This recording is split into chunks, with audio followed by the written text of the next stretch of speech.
The first time I saw Elvis Presley, he walked into our music class at Humes High School with a guitar slung over his shoulder. It was 1948, and I was just a regular kid from Memphis, but from that moment on, everything changed. Elvis wasn't like the other new kids. He didn't have that lost, awkward look. No, he walked in with confidence, like he belonged. The teacher, Mrs. Watson, introduced him to the class, and we all sat there, not really sure what to make of this scrappy, grinny kid with the guitar. "Class, this is Elvis Presley. He's new here, so let's all be friendly," Mrs. Watson said, her voice as sweet as molasses. Elvis nodded, his eyes scanning the room. They landed on me, and for a second, it felt like he was looking right through me. I remember thinking, this kid's different. We didn't talk much that day, but a few weeks later, during a music class, Elvis took out his guitar and started playing Old Shep. It was an old country song, but the way he sang it, it was like he was pouring his heart out. The whole class went quiet. Even Mrs. Watson stopped talking and just listened. When he finished, the room erupted in applause. But Elvis just smiled and shrugged, like he didn't think it was a big deal. That's when I knew he was special. Most kids would have been showing off, but not Elvis. He just wanted to share his music. After class, I walked up to him. "Hey, that was amazing," I said, trying not to sound too impressed. Elvis looked up, his eyes lighting up. "Thanks, man. I just like to sing, you know." We started talking, and before I knew it, we were friends. We'd hang out after school, talking about music and life. Elvis would play his guitar, and I'd just listen, captivated by the way he could make a song sound so alive. One day, we were sitting on the steps of the school, strumming and singing. Elvis started playing a song I'd never heard before. It was raw and full of energy, something that made my heart race. "What's that?" I asked, trying to catch the words. "It's called That's All Right," he said, his voice tinged with excitement. "I wrote it, well, sort of. I heard it somewhere and just put my own spin on it." I was blown away. "You wrote that. It's incredible, man."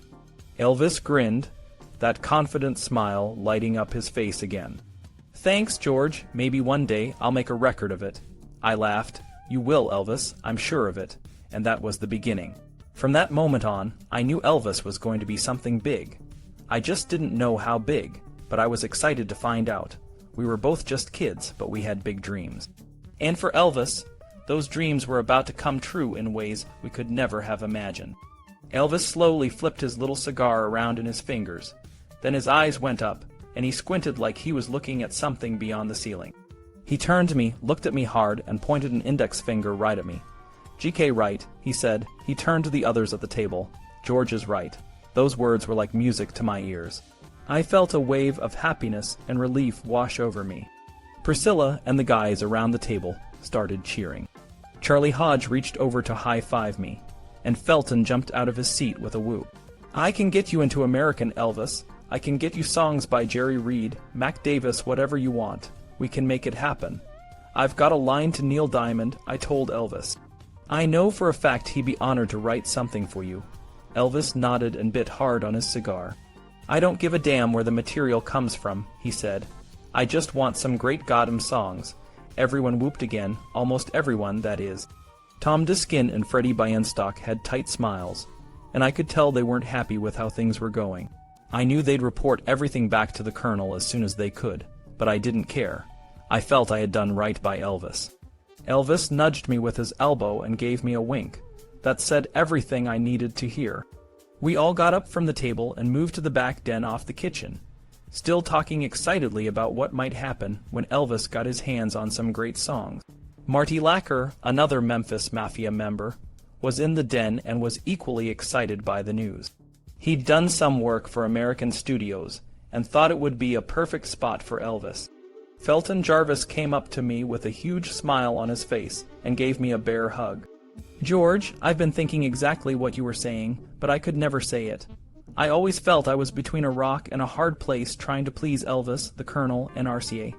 I always figured if I spoke up, I'd lose my job, but you said it, man, you said it." Before I could say a word, Felton called over his shoulder. "Elvis, I can call American right now. We can really make this happen." "Well, make the call," said Elvis. "The sooner the better." Felton left to use the phone in the kitchen, and I went over to stand by Elvis. He looked at me with a hint of a smile. Shoot, K, you look a mess. You got your nerves in the dirt. Phew, Elvis, I took a hell of a chance, but you know it was from the heart. I know it, George, he said. You were right, though. And when you're right, you're right. I stood there, breathing a little easier, as the rest of the guys talked and kidded with each other. Then Felton stepped back into the room. Hey, Elvis, we're booked into American Studios, next Monday night. Another cheer went up. Elvis was heading back to North Memphis, back to our old neighborhood, back to where it all began. Humes High School was a big brick building on North Manassas Street, in North Memphis. It was the junior and senior high school for our working-class neighborhood. In the fall of 1948, I was ready to start 8th grade, my second year at Humes. I was excited about moving from class to class, having my own locker, and being around a lot of pretty girls. But there was one problem. Miss Marmon's music appreciation class. Miss Marmon was one of the toughest teachers at Humes.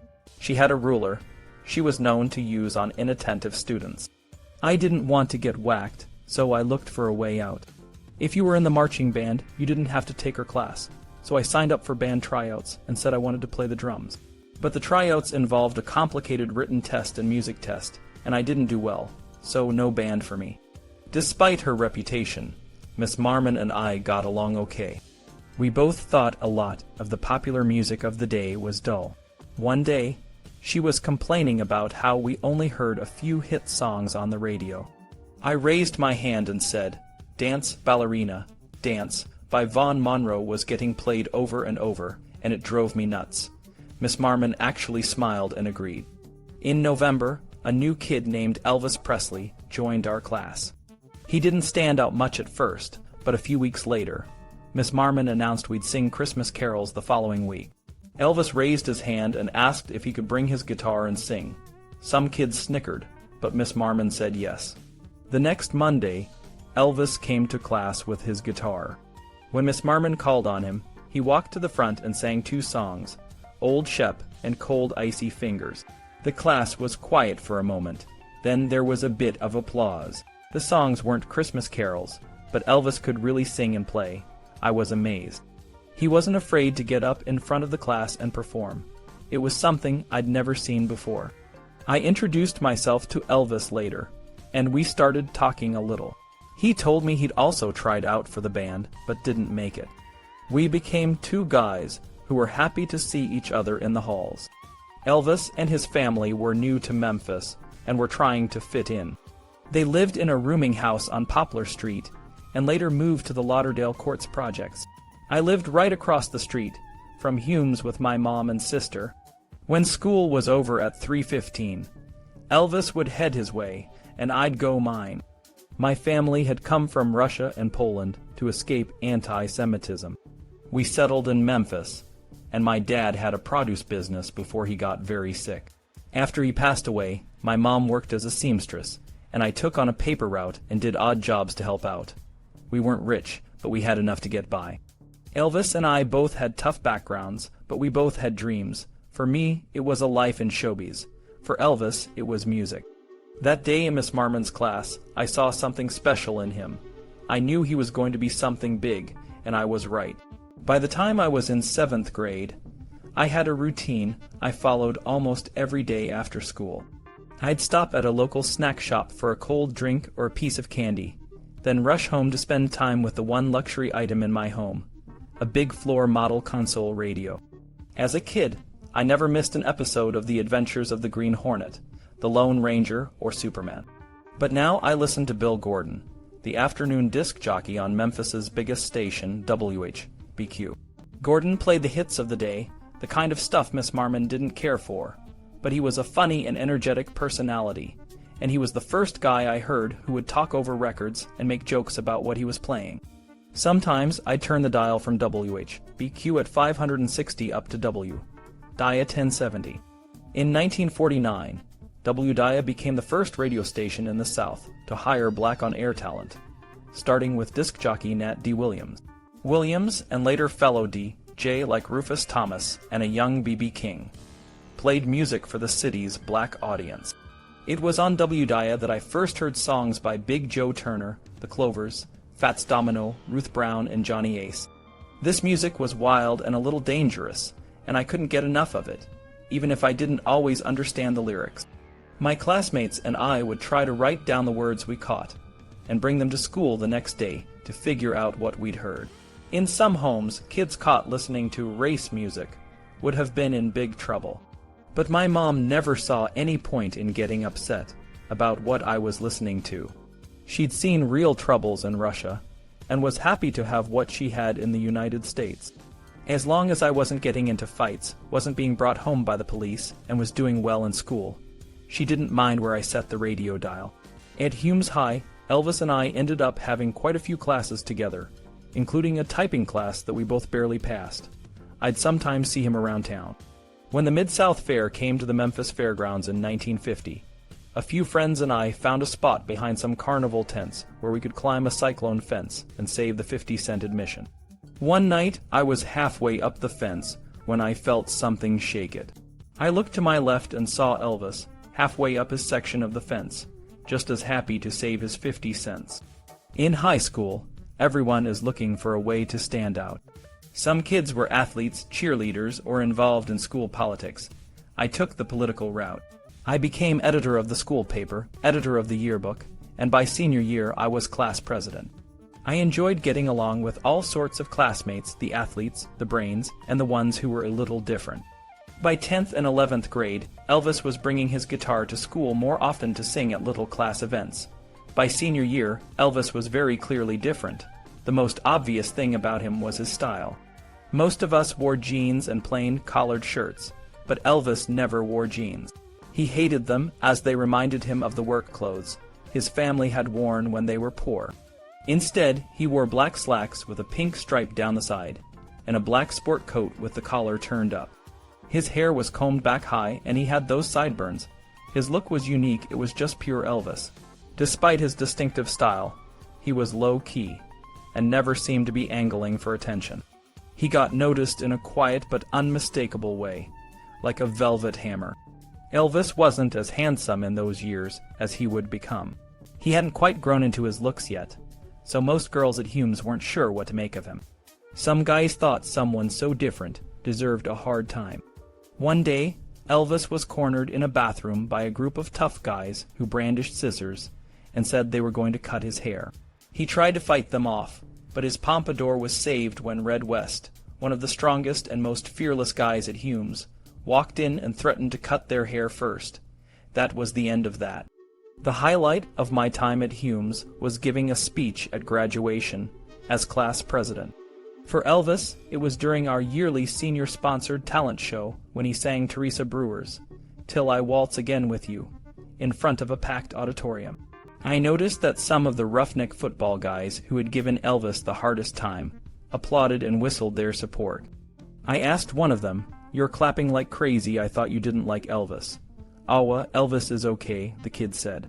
We messed with him a little, but he took it just fine.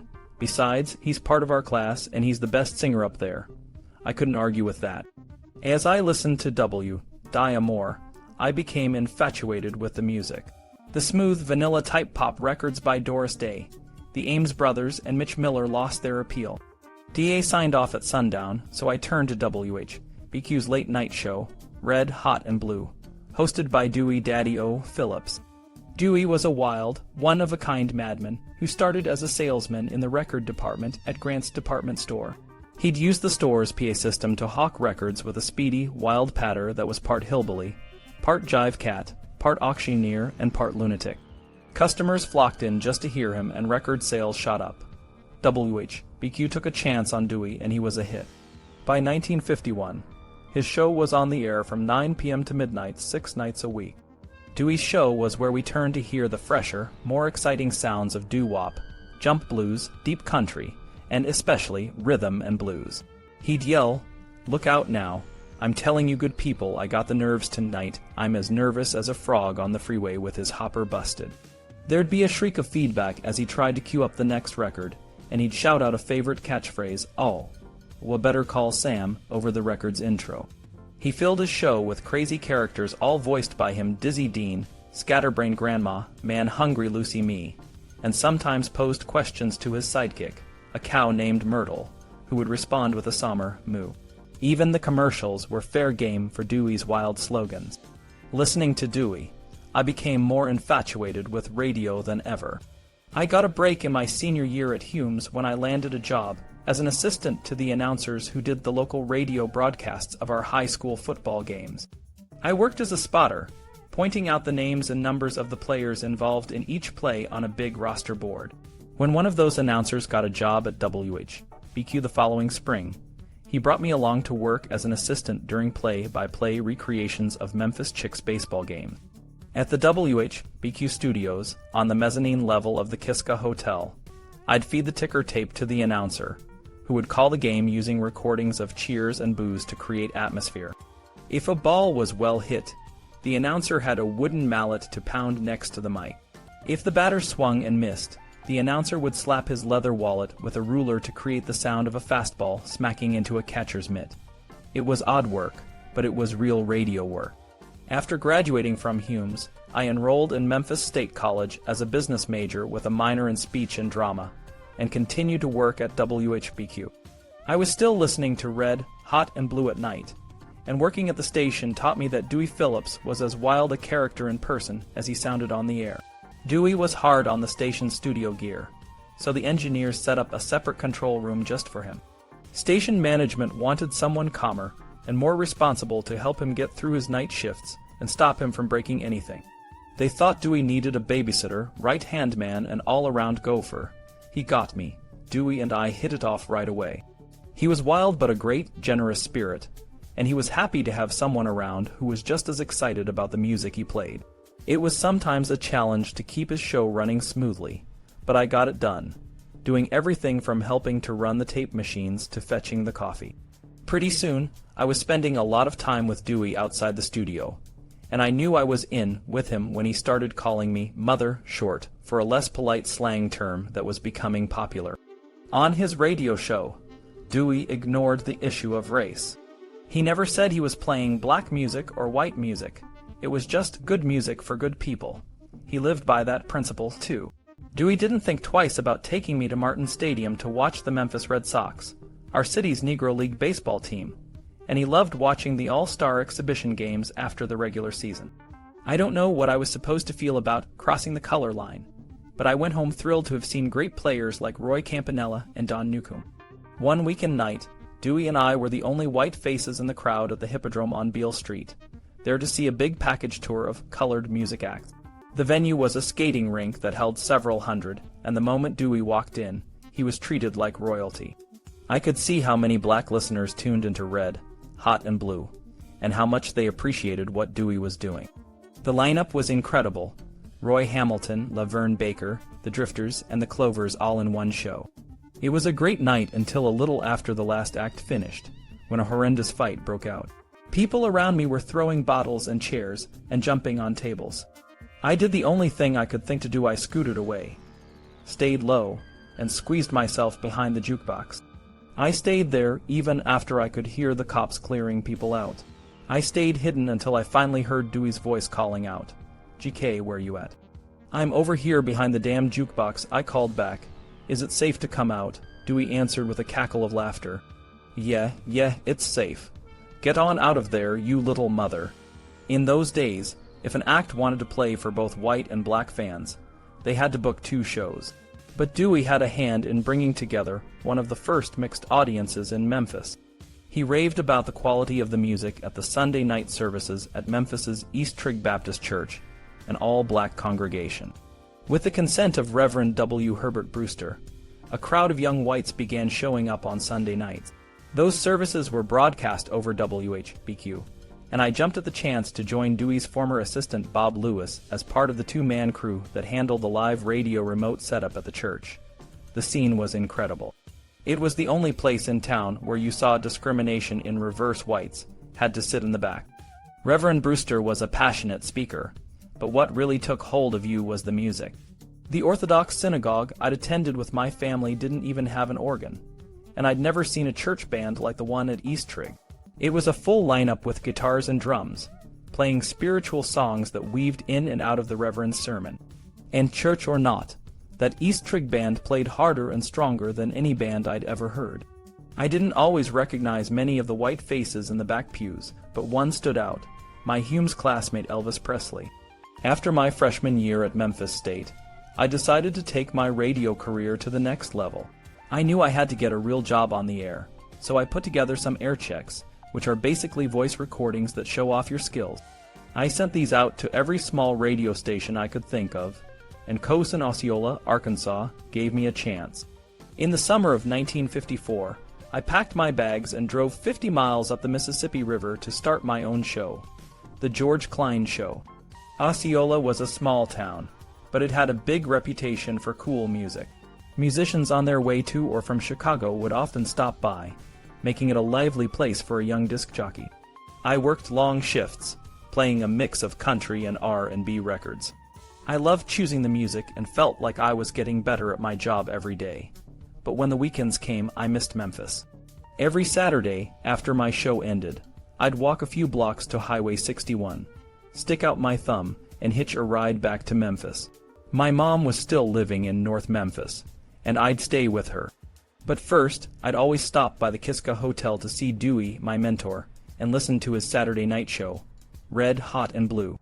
Dewey would take me out for wild adventures afterward, and I always looked forward to those nights. One July evening, I got a ride back to Memphis and headed straight to the Kiska. I bounded up to the mezzanine level where Dewey was broadcasting.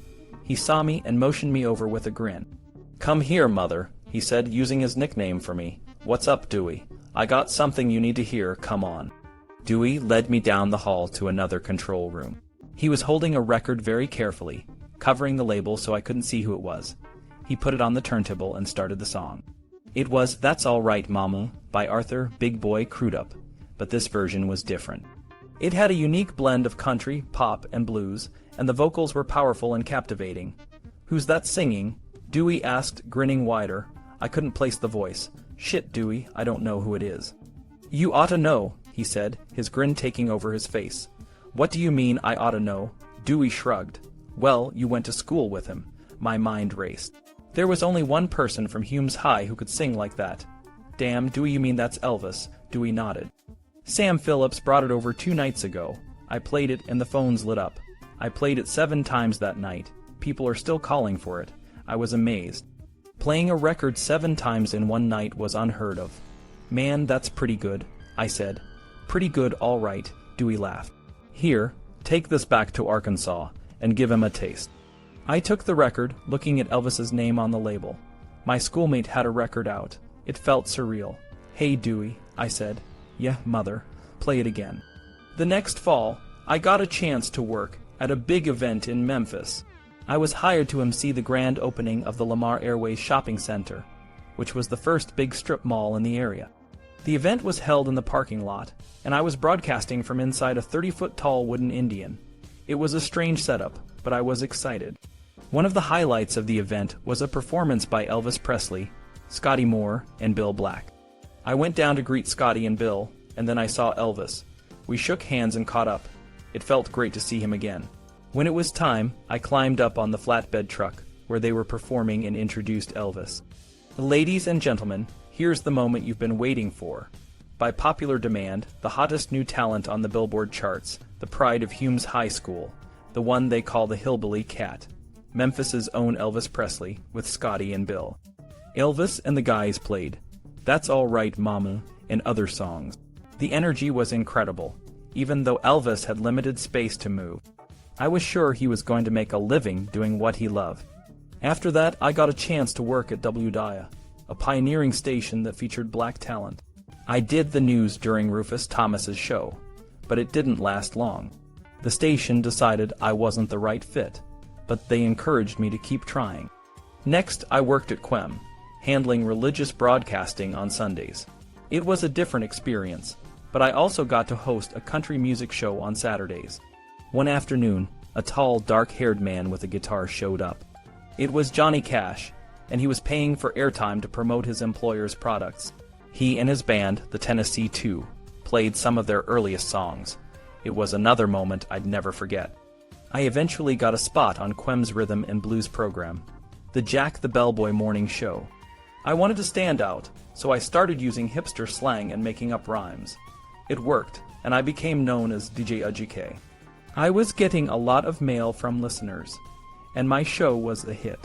Those early days in radio were full of unexpected opportunities and incredible moments.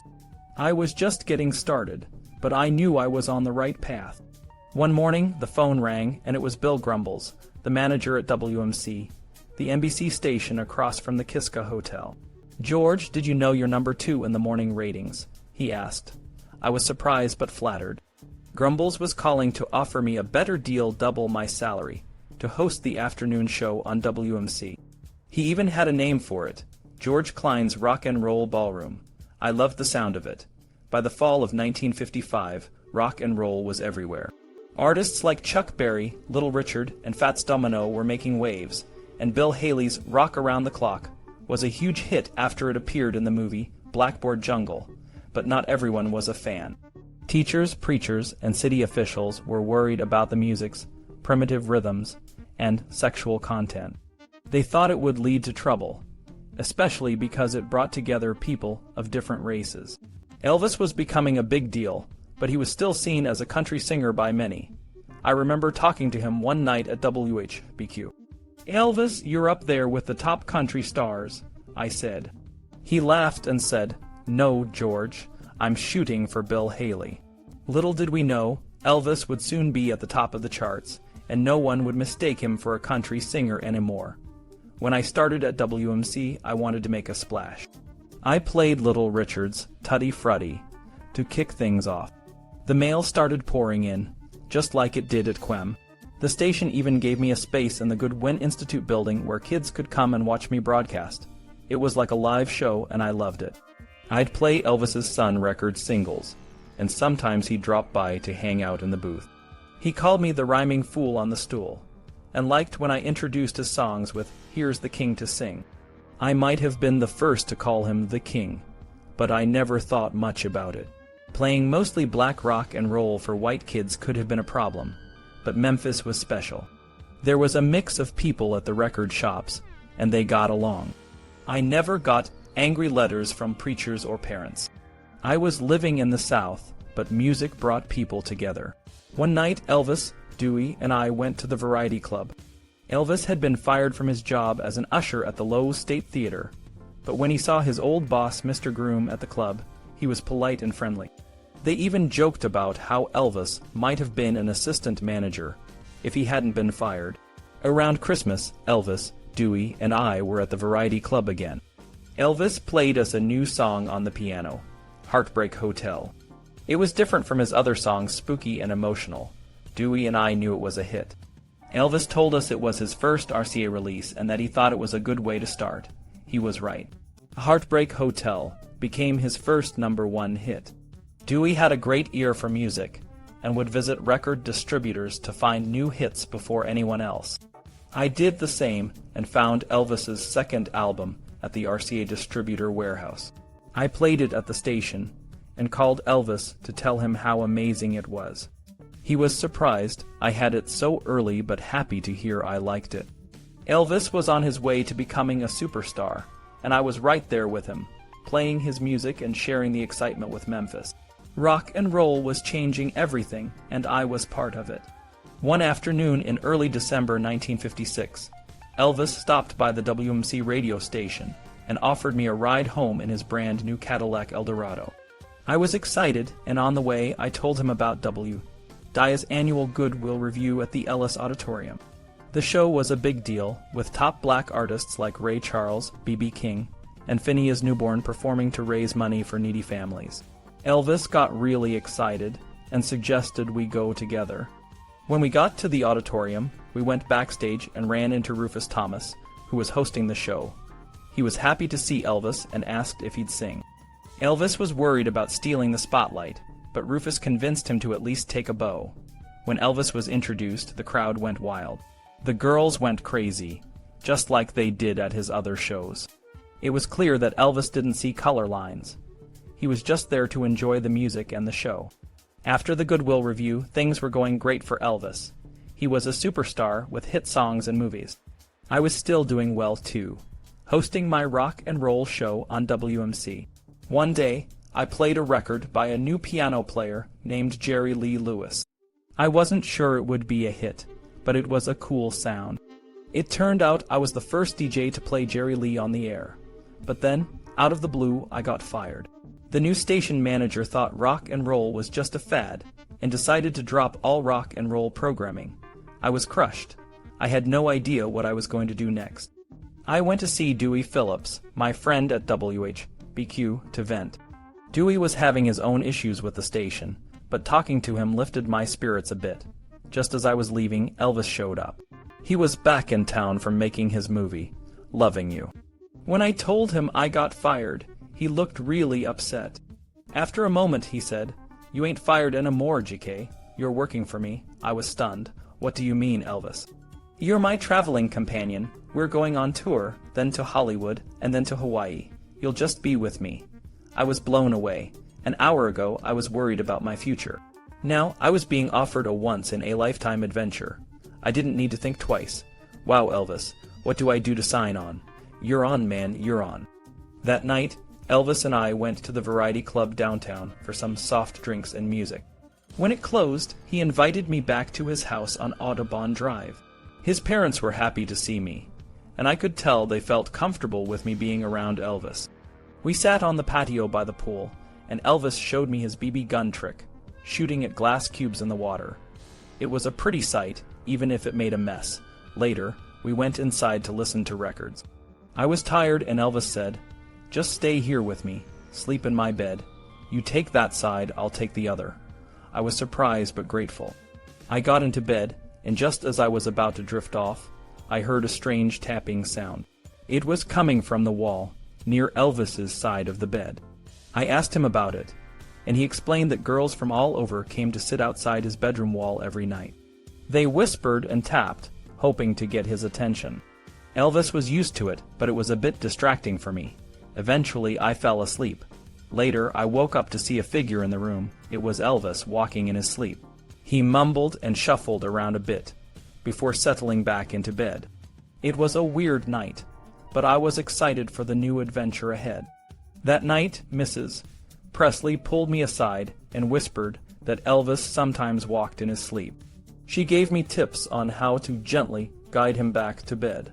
Later, when I heard Elvis mumbling and shuffling around, I softly called out to him, "Elvis, why don't you come back to sleep?" "Huh, come back to sleep, Elvis." He muttered something and shuffled away from the bed. I stood up, careful not to startle him. He kept talking to himself, lost in his thoughts. I kept asking him to come back to bed. After a few nervous minutes, he finally walked to the bed, climbed in, and fell asleep. I was thrilled to be at Elvis's home, but I didn't sleep well that night. The next morning, Elvis didn't mention his night walking, and neither did I. I knew he was proud and wouldn't want to be embarrassed. He was already dealing with a lot of criticism from the press and public. When he let someone into his world, he did it with trust, and I wasn't going to betray that. A few days later, I was back at Elvis's house on Audubon Drive. In the evening, Elvis and his parents often sat on their front porch, chatting like many Southern families did. Sometimes girls would drive by and call out, "We love you, Elvis." This night, Elvis and I were inside, while his parents sat on the porch. Suddenly, a car screeched up to the curb, and we heard some threatening shouts before the car sped away. Elvis ran out to the porch. His parents looked shaken. "What they say, Mama?" "Nothing important, Elvis. Don't worry." "Tell me, Mama." Mrs. Presley hesitated. "They said, Elvis, we're going to get you, but they were just boys, Elvis. Did they cuss at you?" Mrs. Presley looked away, but Mr. Presley answered, "Just a bunch of rowdy kids, Elvis. We're okay." Elvis darted back inside and returned with a rifle.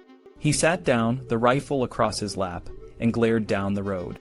We sat there for 2 hours, but the car never came back. Elvis told me later he had received his first death threat, and the FBI couldn't trace the letter. The threat explained why he was so on edge. The attention Elvis was getting affected the neighborhood. Neighbors were fed up with trampled gardens, blocked driveways, and late-night traffic. They formed a committee and offered to buy the Presleys' house at an above-market price, suggesting a more secluded area would be better. Elvis hated being pushed around and countered, by offering to buy all their houses instead. While Elvis was filming in Los Angeles, Mr. and Mrs. Presley found a beautiful estate called Graceland. It was a brick mansion on nearly 14 acres of wooded land. Elvis fell in love with it the first time he saw it. The place felt peaceful and secluded. Within days, he worked out a deal to buy it and started hiring designers and contractors.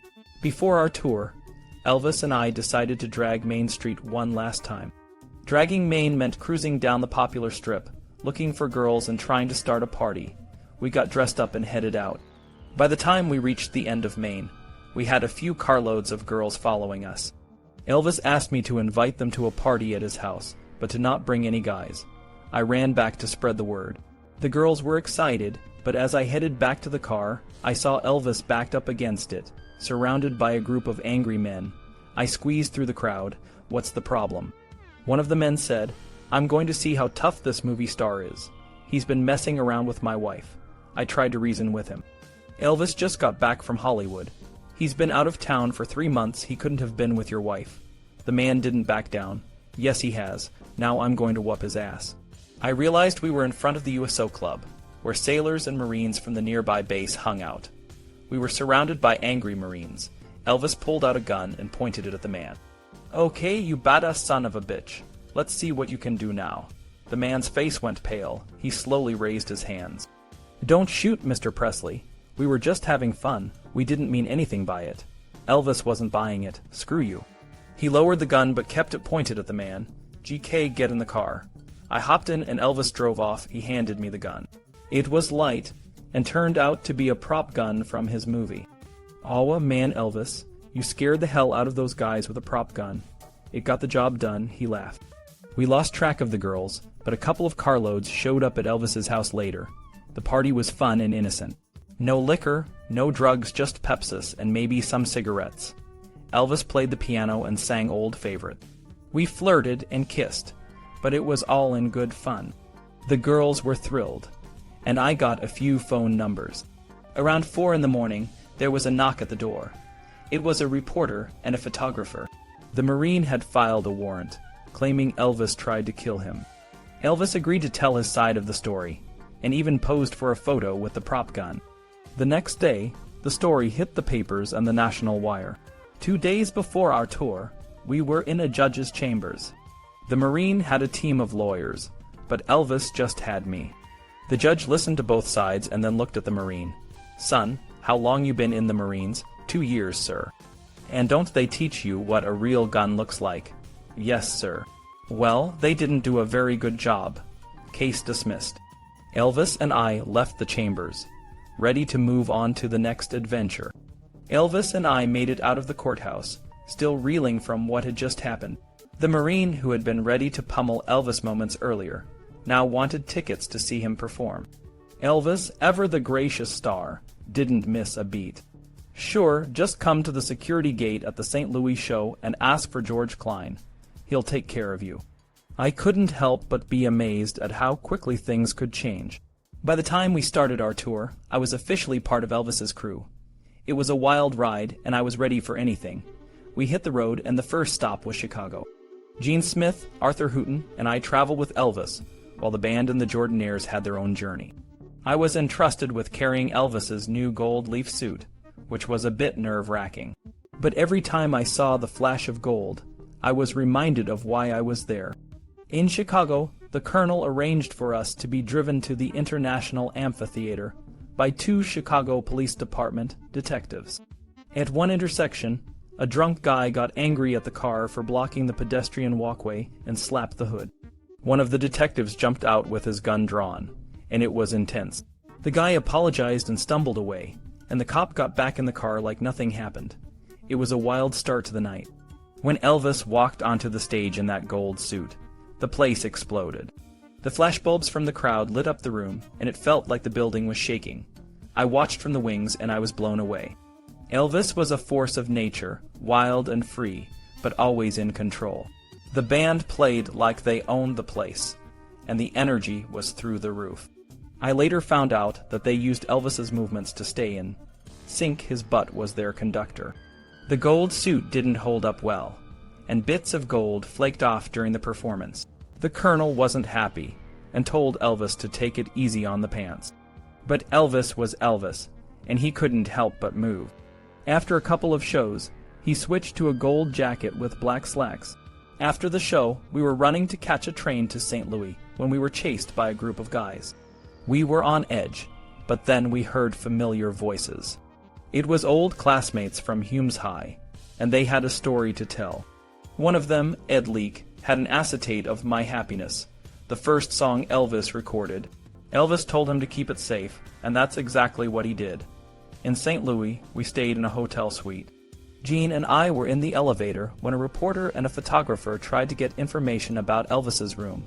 Gene, being Gene, gave them my room number. They showed up at my door, and I had to kick them out. It was chaos, but it was part of the job.